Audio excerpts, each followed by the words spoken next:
下北沢の古着屋廃墟オーナーの N と申します。正直そんなに店名に深い意味はつけるつもりなかったんですけど、もともと自分自身が建物の廃墟っていうのが好きで、古着ももちろん好きなんですけど、古着と廃墟にちょっと共通点を感じていて、昔のものがそのままの形で残っているっていう共通点をもとに廃墟っていう名前を付けました。で、廃墟とかももうそのままの形で残っていてほしくて、で古着も当然同じような気持ちが自分にあって、なんで最後にピリオドをつけて、廃墟は廃墟のまま、古着は古着のまま残ってほしいっていう願いも込めて廃墟っていう名前にしました。もともと下北沢の古着屋さんで仕事をさせていただいていて、でその後古着のバイヤーっていう経験を経て、いろんな古着屋さんの方たちとちょっと触れ合う中で、自分自身もお店もしたいなと思ってこのお店を立ち上げました。基本的にはオーバーシルエットっていうものを自分の中のベースにしていて、他の店舗さんと比べても1サイズ2サイズ大きいものを扱っています。基本的には80年代90年代のいわゆるレギュラー古着っていう扱いになるので、ヴィンテージとかになるともう少し値段は上がるんですけれども、トップスでだいたい8000円から1万2000円くらいが基準、ボトムスパンツに関してもだいたい同じくらいの価格帯でやらせてもらってます。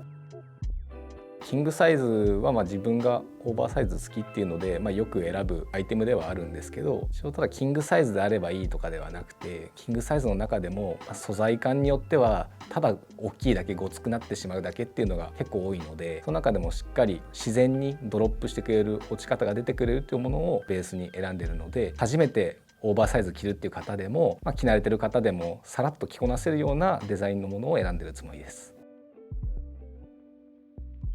デニムだとちょっとガシッとした生地感だったりとかが多い中で、ライトオンスなものを選んで、肩のラインだったりとか脇下の余った生地の泳ぎ方とかが綺麗に出るものを選んでます。半袖シャツに関してもコットン 100% の服好きな方とかも多いんですけど、僕はキングサイズのシャツに関してはポリコットンの混紡のものを選んでいて、でその理由っていうのが、ポリコットンの混紡の生地の方が自然なシルエットに落ち着いてくれるっていうので、ポリコットン混紡のキングサイズのシャツを選んでます。ユーロものも USA ものも自分が好きなので、もうデザインさえ自分の感覚にはまってしまえば選んでしまうので、大体でも USA もの 50% ユーロもの 50% の扱いになっていると思います。基本的にはメンズ扱いなんですけども、女性のお客様もいらっしゃるので、そういう方たちがゆったり着れるような感じでユニセックスのアイテムが中心に扱ってます。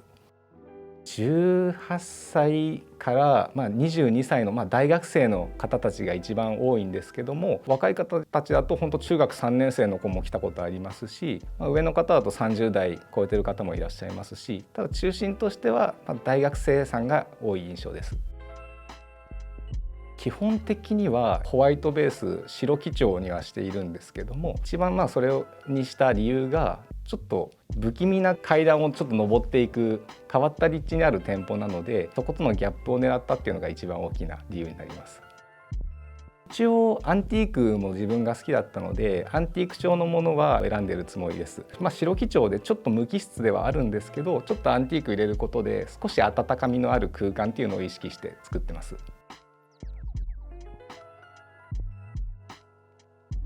配置はどのラックにも、パンツとトップス織り交ぜてはいるんですけど、その時に、そのシーズンに推したいものだったりを真ん中のラックに持ってきたりだったりとか、ちょっとシーズンオフのものはちょっと奥にやったりとかっていうのは考えてます。あとは、どのラックにも一応目線がいくように、ちょっと奥の方には柄物を入れてアクセントの効いたものを置いてみたりとか、入り口の方はちょっと明るめのアイテムを置いてみたりとか、そういうところは意識して作ってます。せっかくちょっとこういう変な立地に足を運んでもらってるので、ちょっとでも他の店舗さんとの違いを見せたいなっていうところで、値札の方もちょっと発注とかではなくて、ちょっと木材の木片をちょっとホームセンターとかで集めさせてもらって、そこにスタンプ打ち込んでっていう感じで一つ一つ手作りで作ってます。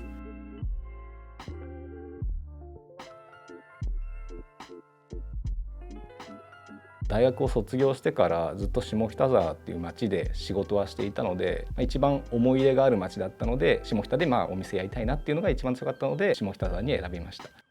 4階っていうちょっと変わった立地なのは、自分自身が学生の時とかに古着屋さんに通っていた時に、隠れ家っていう空間がやっぱり、自分も男なのでそういうところに惹かれるものがあって、自分もその当時憧れた古着屋さんみたいな空間を作れたらなと思ってこの空間に選びました。立地がどうしてもちょっと変な場所にあるので、オンラインはかなり力を入れてやらせてもらってます。背景とかもブラックにして、着画も取ったりはするんですけど、物撮りでワイヤーで吊るして、他のお店さんがやってないような、真似できないようなことを意識してやってる形です。大学の時は普通に勉強して、教員免許を取って教員になろうかなとは思ってたんですけど、いざその、4年生で就活っていうタイミングになった時に、自分のやりたいことを天秤にかけた時、古着っていう道が自分の中に一番大きな影響を与えてくれたものだなと思って古着の業界を選びました。基本的には洋服の話はあんまり最初はしないかもしれないですね。まずとりあえずこの空間まで来てくれて、で一番最初やっぱり少し不気味な立地にあるところなので、怖がってるというか不安な顔をしながらお店に入ってくる方が多いので、まずその緊張をほぐすように、世間話とかしょうもない話をして、仲良くなってっていう感じで接客してます。でそんなに本当に気に入ったものがあったら買ってくれたら嬉しいなっていう気持ちなので、そんなにガツガツ接客っていうよりも、ゆったり話してのんびりしてもらうっていうことを意識して話してます。大きなきっかけは大学生の時に、自分が通っていたお店のスタッフさんに、憧れたっていうのが一番大きいかもしれないですね。未だにその人のファッションを真似たいだとか、その人の、選んでるものとか見て勉強させてもらってますし、一番やっぱりその影響が大きいかなと思います。基本的にそんなに変わってなくて、もう昔から今自分の店で扱ってるようなオーバーサイズが好きだったので、そこはずっとブレずに、多分これから先もオーバーサイズを自分自身も着ていくのかなと思ってます。基本的にはインドアなので、アニメ見たりとか映画見たりとか、あと音楽聴いたりとかっていうので過ごしてるんですけど、一応ほぼ毎日欠かさずに散歩はしていて、自分自身下北に住んでるんですけど、家の近くに桜並木、緑道があって、それを中目黒の方面まで歩いて適当に帰ってくるっていうのを毎日やってるんですけど、それが自分の中でちょっと仕事お洋服からも離れられる、ちょっと無心になれるいい時間だなと思っていて、でその時にパッとこういうことやりたいなとかって思いついたりもしますし、何も考えない時間っていうのを結構大事にしたりもしてます。一番大きいのはいろんな人たちが来てくれて、でその人たちと話ができるっていうのが一番やっぱり大きいかと思います。多分他のお店で働いてる方もそうだと思うんですけど、やっぱり自分が店頭にいることで普段出会えない方と出会えたりとか、普段聞けない話が聞けたりっていうのは一番いい経験になるんじゃないかなと思います。ないっすね。僕この1店舗だけでいいと思っているので、そんなに他のお店さんみたいにいろんなお店、2号店出したりとかっていうよりも、この1店舗を大事にして、ここに来てくれるお客さん大事にしてっていうふうに考えてます。僕も入った当初どうしても華やかな業界だと思っていたので、裏のきつい仕事もありますし、そこにギャップを感じて、くじけそうになったこともあるんですけど、もう結局自分が一番好きなことだから、全力を注げるのだと思うし、そこにぜひ勇気を出して取り込んでほしいなとは思います。分かりづらいところにはあるし、雑居ビルの4階で細い階段も上っていくので、ちょっと不気味な不安になる空間ではあるんですけど、僕含め、スタッフ含め、温かい空間だと自分でも自信持って言えるので、気軽に遊びに来ていただいて、で本当に話しに来ていただければ僕自身も嬉しいので、気軽に立ち寄ってみてください。